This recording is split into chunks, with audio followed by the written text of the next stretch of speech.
What's up, champs? Welcome to another episode of the Keeping Karlsson Short Shifts Fantasy Hockey Podcast. I am your host for tonight's show, Ben Burnett. Joining me, as per always, my pal and yours, the talented Mr. E, Louis Ezekiel. Louis, my pal, how you doing on this fine Thursday evening? Oh, I'm doing pretty good. I would like goals scored by my players to stop getting disallowed, but maybe my team shouldn't be such a bunch of cheaters. Right, and maybe you're, maybe this is just the penance you pay early season for longer term success in the back half of the season. That's what I like to think. Let's maybe we can stay positive. Yeah, that's definitely what I'm hoping. We're gonna put together a very upbeat show for us here today. Lots of interesting stuff to talk about. So let's get into it. Sure. Yeah, I think that whenever anyone who knows either of us thinks of us, they think of how shiny and optimistic we are just naturally. So let's start with some sunshiny news in the NHL. Never mind. We're going to start with a story about Jakub Vrana, who unfortunately has been placed on the NHL and NHLPA's Player Assistance Program. He will remain out indefinitely, and obviously, no interest in speculating on what's going on with Vrana. Sending him best wishes and hope that he is in good hands to deal with whatever it is he does have going on. For the fantasy perspective, which we'll get into, it sounds like he'll be out indefinitely. And the Wings kind of hit the line blender in their last game against the Kings, and the new look top six mirrors the team's current power play configuration in kind of an interesting way. Line one includes Dylan Larkin, David Perron, and Dominik Kubalik. And that trio is joined on the top power play by Oskar Sundqvist and Philly Hronek. While line two at even strength is Philip Zadina, Andrew Kopp, and Lucas Raymond, and they're joined on the power play by Elmer Soderblom and Moritz Seider, who was going very high in drafts. Louis, I'm sure you're aware of that, and it seems like kind of a crappy situation here to see him on the second power play unit so early in the season. When you look at these lines and you look at that power play distribution, it kind of seems like Derek Lalonde would be looking for an even split. But looking at the power play minutes in that last game, 80% of the minutes went to the top unit. And this is, not a situation where they just had like a long shift. They had 4 power plays against the Kings. And that Larkin unit got the significant majority of the power play time on ice. And it's pretty clear, despite that even look, this is a top unit. So I guess when I look at this, I obviously am thinking about the impact on Seider and Raymond. Do we think this is a temporary problem? I'm obviously particularly worried for folks who drafted Seider because he did go so early. Yeah, Seider was one of those who sort of seemed like he started going early, not long after, or earlier, I should say, not long after the Dom Lucian projections came out. He was kind of in that bag with Timo Meier when, you punch in your cupful stats, a scoring system, and both those guys showed up very, very high on the list. And, I understand the excitement, but I also think it's useful to kind of moderate when you have, one set of projections that are going really hard on a couple players. So with that in mind, I'm a little bit worried for Seider, especially if this, goes for any length of time. Suddenly with Bertuzzi, and the whole thing about the Red Wings, right, was they suddenly had this forward depth. And now with Bertuzzi injured for the next month and a half, with Vrana out indefinitely, that depth is really going to be tested. So this does lead to some nice opportunities for either Red Wing rookies like Soderblom that you talked about, who has showed some really nice hands on some of these plays, and definitely Kubalik, I think, is somebody who is coming out ahead, getting that line one, power play one deployment. I think it is a little bit worrisome for Raymond.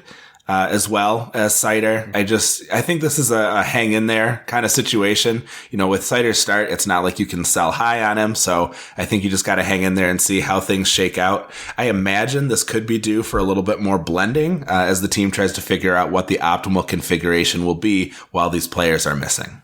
Yeah, I agree. I would need to see like 10 games maybe of Raymond and Seider not on the top unit before I'm like, okay, I guess they're pretty committed here. And even then it's like, it would kind of feel to me like it could switch back at any moment. So I don't know. I wouldn't want to be panicking on this one.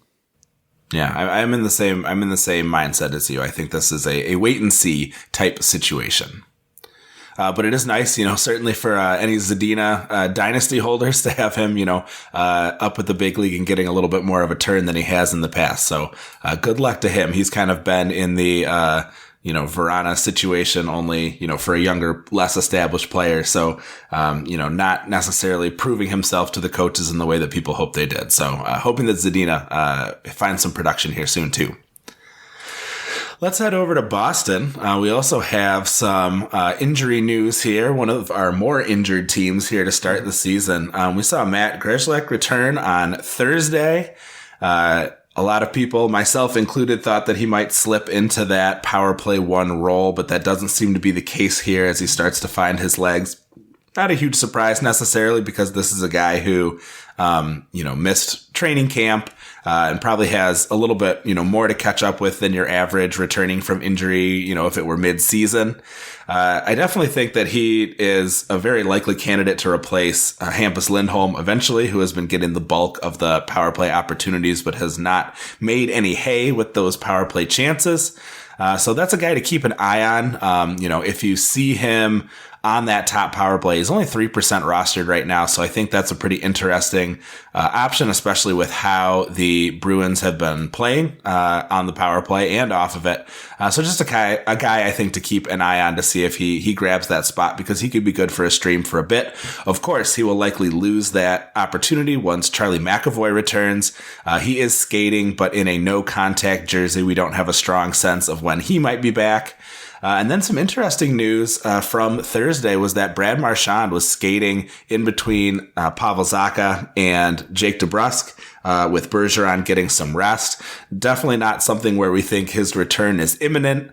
The most recent report says that Marchand is on track to return after Thanksgiving, but the early returns from what folks are saying who are observing practice was that he's moving pretty nicely for a guy who is, coming back from double hip surgery, which is definitely the kind of thing that you would worry about, especially a player, a little older, and a pretty significant surgery. So good to see that he's out there and moving around. And obviously Boston will be very excited to watch once they get some of their core players back in action. I think they've surprised us all up to this point with their success. Starting with that Grzelcyk McAvoy discussion, I do feel like there's an opportunity for Grzelcyk if he's able to come in and be productive on the top unit, which, I mean, as you mentioned, he's not even there yet. But it does kind of feel like a spot that Hampus Lindholm is not suited for, and that Grzelcyk has gotten the nod there over McAvoy in the past. I suppose the other thing here is we do have a new coach in Boston, so you never know what they'll look into once the team is fully healthy. But certainly a team that's been very good to start the year without two of their elite players, and so definitely not a team that looks like they're going to be a pushover. A lot of people were picking them to miss the playoffs this year, but looks like another year where they will silence the haters. Let's hop on over to a player that is far and undear to my heart, Lewis. And I want to talk about Philly Grubauer, or Philly 3Ps, as I've been calling him. The Phil so unnice, they peed on him thrice is the genesis of this one for me. My question, or the title of this segment, as I wrote it in our show notes, is Philly 3Ps, kill him with fire, ?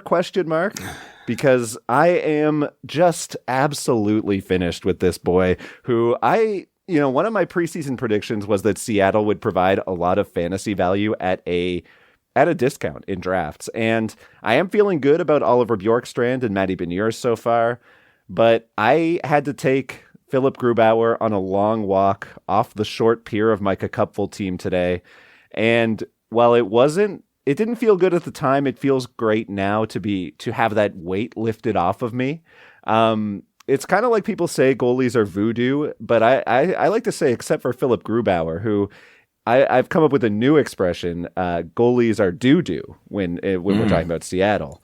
I thought maybe he could rebound after a lousy expansion season in Seattle, but he started right where he left off after last season's .889 save percentage, and has an .851 through 3 games, and has already started losing starts to Martin Jones. I talked about Grubauer with Nate from Apples and Genos in one of our preseason pods when we were talking about goalie targets if you went 0G. And we both thought that Grubauer would be a good bet for volume, which I think already I'm over that. This is a split crease, and Grubauer is bad. Martin Jones might also be bad, but that doesn't make Philip Grubauer any better of a fantasy option. I think it's kind of like Steve Laidlaw said on the Sunday Mega Show with Brian last week. Grubauer is a lemon, and so I am backing slowly or quickly, I guess, out of the Grubauer biz, kind of like the Homer Simpson into the hedge clip. That's where I'm at, Lewis. I don't even know if there's anything to ask you here. This is just me ranting about a player who I now have, I guess, have declared my eternal enemy.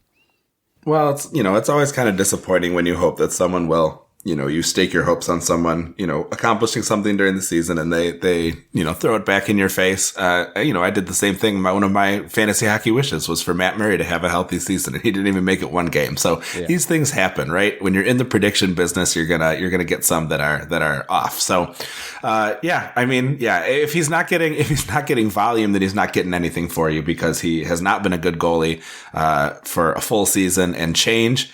I think you are safe to move away. The only concern I think that I have is, outside of like the Eric Comries of the world, we haven't seen a whole lot of, available waiver wire goalies, put themselves out there for, demonstrating some competence and like they might be valuable to grab. So I'm not sure where you go from, Philip Grubauer, but certainly someone to keep an eye out for somebody who you might be able to swap him for. Yeah, I mean, it's still early, right? So I'm not overly concerned about not having pulling a 1A off the waiver wire right away, and hopefully I can find somebody before too long. Lewis, we are very early in the season, but that doesn't mean that we don't have a lot of players to talk about in the streak section of the pod. We will get there right after the break. You're listening to Short Shifts.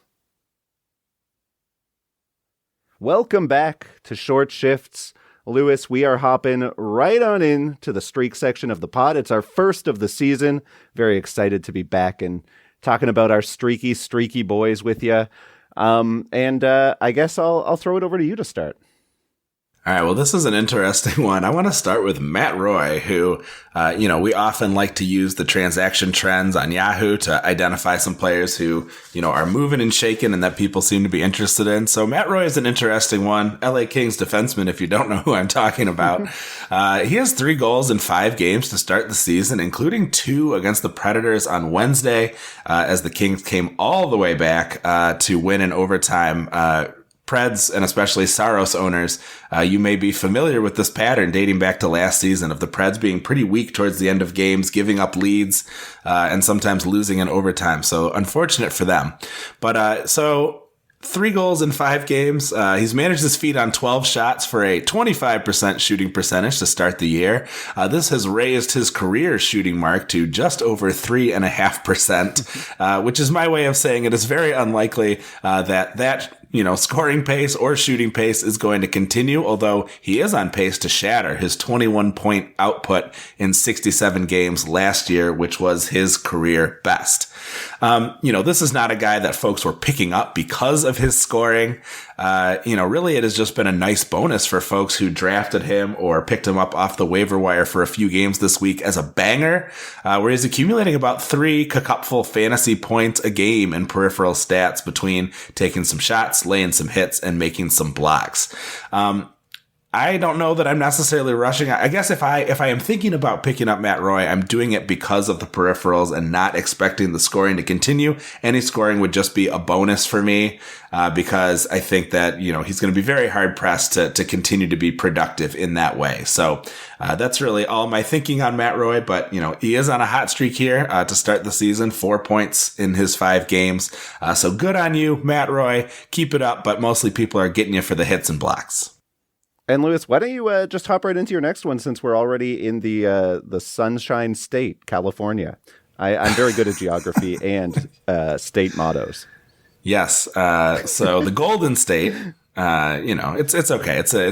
I don't know all the nicknames for the provinces either. If it helps, I did know the answer. I I'm know doing, you're doing your thing. I'm doing my thing.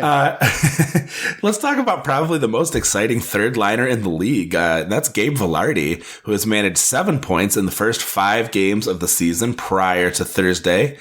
He's worked his way onto the top power play with a nice crew: Fiala, Kopitar, Doughty, and Kempe.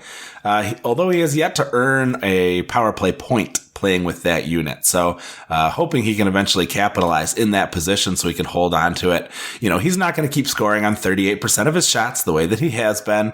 But I think this is a guy who is worth holding for as long as he is getting over 15 minutes a game and playing with that first power play. The one thing that does have me a little bit worried is that with Alex Iafallo injured, I don't know necessarily that Vilardi and Byfield are going to be capable of carrying scoring on that third line. Remember, Iafallo spent a lot of last season on line 1. Not that was necessarily a place that he was super well suited for. But he brings a veteran presence and some skill to that third line that is absent now. So I'm a bit worried about that. As you are looking at Vilardi, would you think of him as, this is a guy I want to hold on to? He's getting top power play time with a pretty decent unit. Or is this a guy that maybe you're thinking, this is about as productive as he's going to be. Let's see what I can get for him here early in the season. I would say it's too early in most cases. Like, if you can rip someone off and get like a point per game stud, then yeah, of course, do that. But I think in most leagues, that's not going to really be an option for you. But I think that, in a deeper league, I'm definitely holding on to Vilardi. How could you drop him right now just off the pace that he's put up so far? It would be very, very strange to me to drop somebody who is like leading the league in or among the league leaders in goals through the first 2 weeks of the season. So I'm definitely not dropping Vilardi, but I'm also, I guess, keeping my eye on his production and not necessarily trusting him, but I think that I think you make a good point about Alex Iafallo, losing Iafallo and having sort of that veteran presence on the line with 2 younger players. Obviously, I would suspect are benefiting from playing against weaker competition down the lineup, and it's been really nice for LA, which a team that counted on the second line to produce last year, the Deneau, Moore, and Arvidsson line has been very quiet to start this year. So it's good to see them getting production out of line 3, but yeah, they're getting blanked by the Pens as of this moment. 3 minutes left in the third, and I suspect that it's not always going to be sunny days for Gabe Vilardi, but I'm hopeful that he's a young player with a really nice pedigree, and I guess my hope is that this would be the breakout. And so if I'm holding him right now, I'm not dropping him just because of one scoreless game, but if those zeros start to pile up, that's when I would cut bait. Makes sense to me. Yeah, I think, like you said, let him either establish himself more effectively before he can become trade bait, or just hold on and enjoy the ride. Why don't you head over to Philly for a player who I am frustratingly up against this week, and tell us a little bit about Travis Konecny and what he is up to. Yeah, well, I mean, Travis Konecny is a superstar, and that's why we all drafted him in the first 30 or 40 picks of our fantasy drafts, right? Right? That's absolutely, because we all knew that Philly was going to be out there slaying people. I mean, hey, listen, I famously predicted the Kevin Hayes breakout, and here we are. So Travis Konecny, 6 points in the first 4 games of the season.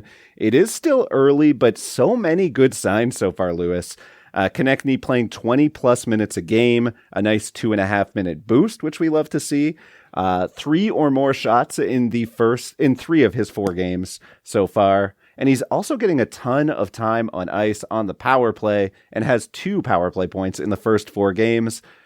I don't think that he's on pace. Like, he is on pace for 40 power play points. I don't think he's going to hit that, but that is 20% of the power play points that he put up in 2022, just 4 games into the season. So Travis Konecny, a guy who is 45% rostered, I think in a lot of leagues, similarly to Vilardi, if somebody wants to sell you the farm to get Travis Konecny, I'm okay taking that. But, that roster percentage is going to go up. I would suspect it's near 60-70% before too long. And I am holding Travis Konecny, not selling for, a 60, 70 point, like a 60, 65 point guy, I should say. I would like to see how the early season breakout plays out. And, if he's not a 65 point guy, then it's not like you're missing out on a huge difference between that and where he might have been otherwise. I think that this is a guy who's going to get a ton of minutes. He's probably going to be the team's, staple to the top unit for John Tortorella. And so for me, I think that this is somebody I'm holding on to, not selling necessarily. And in a shallow league, where he is still on the waiver wire, I would be adding him to see how good he might be. Definitely. And keep in mind too, before all that much longer, looking at the season, he's going to have Sean Couturier back to play with as well. So he may be getting some reinforcements also. All right, Lewis, that is all the time that we have for tonight. Thank you so much, everyone, for joining us for another episode of the Short Shift Fantasy Hockey Podcast. Lewis, my friend, I will see you again next week. I'm very excited about it. Yeah, absolutely. Looking forward to another great week. I've got a beneficial schedule coming up, so I'm hoping next week will be one filled with fireworks. Thanks for joining us, everybody. Please be sure to give us a follow at Short Shifts KK. Of course, you can find Brian and Elon at Keeping Carlson and Dave Betton at NHL Stream Scheme. I also recommend you follow Game Day Lines at Game Day Goalies and at Game Day News, and check out the at Game Day Tweets site to find all of that information organized beautifully and very easy to access. John Reed was not able to join us today, so we were not on Twitch, but you can typically catch us on Twitch at around 8:30 Eastern Time, twitch.tv/Keeping Carlson. Please also visit the great sites where we research our episodes at Yahoo, Frozen Tools, Natural Stat Trick, and Cupful.com. Our intro and outro music was created by Pat Roach, and until we see you next, play smart and keep your shifts short.